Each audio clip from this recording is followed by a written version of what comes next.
ఈ వీడియోలో మనం భారతీయ న్యాయ సంహితలోని చాప్టర్ 4 సెక్షన్ 54 గురించి తెలుసుకుంటున్నామండి. సో సెక్షన్ 54 తెలియజేసేది ఏమిటంటే, సో నేరము చేయించువాడు స్వయముగా పాల్గొని నేరమును ప్రేరేపించుట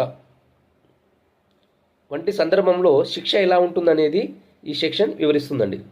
అంటే కొన్ని సందర్భంలో నేరము చేయువాడుకు ప్రోత్సహించేసి వదిలేస్తాడండి. నేరం చేయమని చెప్పేసి ప్రోత్సహించేసి నేరము చేయువాడుచే చేయిస్తాడు. కానీ కొన్ని సందర్భంలో ఏంటంటే, ప్రోత్సహించిన తర్వాత కూడా నేరము చేయువాడు పక్కనే ఉంటాడు. సో అప్పుడు ప్రమాదం జరుగుతుంది. సో అలాంటి సందర్భాల్లో ఆ నేర ప్రోత్సాహకుడే నేరం చేస్తున్నట్టుగా పరిగణించబడతారండి. ఫర్ ఎగ్జాంపుల్ చూద్దాము.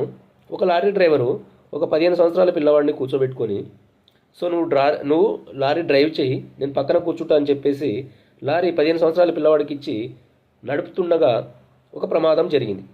ఆ ప్రమాదం 15 సంవత్సరాల పిల్లవాడు చేసినట్టు కాదు, ఆ లారీ డ్రైవరే స్వయంగా చేసినట్టు ఈ సెక్షన్ చెబుతుందండి. సో నేరము చేయించువాడు ప్రోత్సహించి నేరం చేయిస్తే కేవలం ప్రోత్సాహానికి మాత్రమే శిక్ష విధించబడుతుంది. కానీ నేరమును ప్రోత్సహించిన తర్వాత కూడా నేరము చేయువాడిచ్చే నేర ప్రోత్సాహకుడు ఉంటే తనే స్వయంగా నేరము చేసినట్లుగా, నేర ప్రోత్సాహకుడే నేరము చేసినట్లుగా ఈ సెక్షన్ తెలియజేస్తుందండి. So please like, share, subscribe అండి. చట్టాలను తెలుసుకోవడం చాలా important.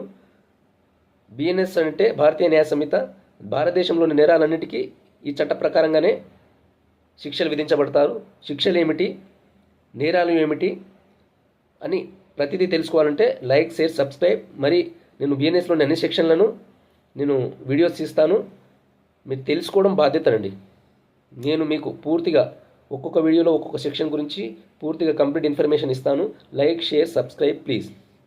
Thank you so much. Next వీడియోలో మనం భారతీయ న్యాయ సంహితలోని సెక్షన్ 55 గురించి చర్చించబోతున్నాము. చూస్తుండండి.